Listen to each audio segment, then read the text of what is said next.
Жанатан бери мындай чарба, монча метр квадрат ремонт, мындай бул майда маселелер да.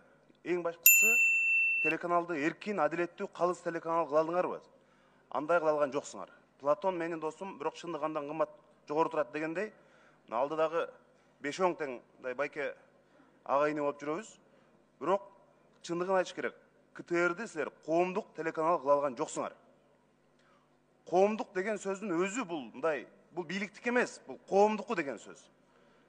Азыр интернет абдан өнүктү. Жаңы технология, элдин барында мындай смартфондор колунда. КТРге көп мындай муктаждык жок азыр. Бирок ошентсе дагы биз азыр мына ушул бийликтин тушунда саясат өзгөрдүбү деген маселени текшериш үчүн мына жакында бир саясий альянс түзүлгөндө биз сиздерге ошону 3 мүнөт кылып көрсөтүп бериңиздер деп сурандык. Силер айттыңар, акча төлөгүлө дедиңер. Биз макул дедик. Мына менин колумда квитанция турат. КТРдин квитанциясы.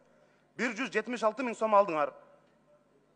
Бирок кайра кечинде жок, биз көрсөтө албайт экенбиз, тилекке каршы деп койдуңар. Эми Борбордук шайлоо комиссиясына мен кайрылдым. Алар айтты, жок, мыйзамда эч кандай андай эмес, булар көрсөтүш керек эле деди. Азыр эми сурасам калпыңар чыгат. Ошон үчүн мындай уят кылбайын деп атам да, элдин көзүнчө. Эми маселе мындай.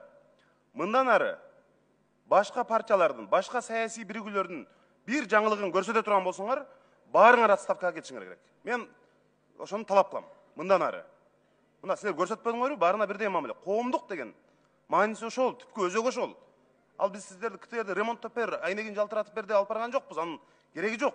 Силер ГПде отуруп иштесеңер дагы, бирок элге адилеттүүлүктү, чындыкты, бардык саясий күчтөрдү бирдей көрсөтүп турсуңар, калыс болсоңор, бейтараптуу болсоңор, ошондо оңдолгон болот. Жалтыраган имарат курган менен ал ички өзөгү, түпкү маңызы өзгөрбөсө, ал бир тыйын. Ошондуктан 10 секунд. Мындай калыс болууга чакырат элем. Анткени билесиңер, бизде тарых абдан тез өзгөрөт. Бул заман 1 жылдык, 2 жылдык, бул дагы өзгөрөт. Башка заман келет. Жанар Кубанович, рахмат. Мен бир аз толуктап жооп берип койсом болобу? Албетте бул жаңы келген экен, биз бул боюнча жыйында карайбыз. Биз мындай нерселерди кетирбегенге аракет кылып жатабыз. Жанар Кубанович, Кой Таш окуясы боюнча да жада калса 2 тараптуу маалымат бердик. Бул нерселер КТРКда биринчи жолу болду. Биз ушул нерсеге чын дилибизден басым жасаганга аракет кылып атабыз. Рахмат. Рахмат, урматтуу депутаттар, саат 16:00 болуп калды. Саат 16:15 чейин танапис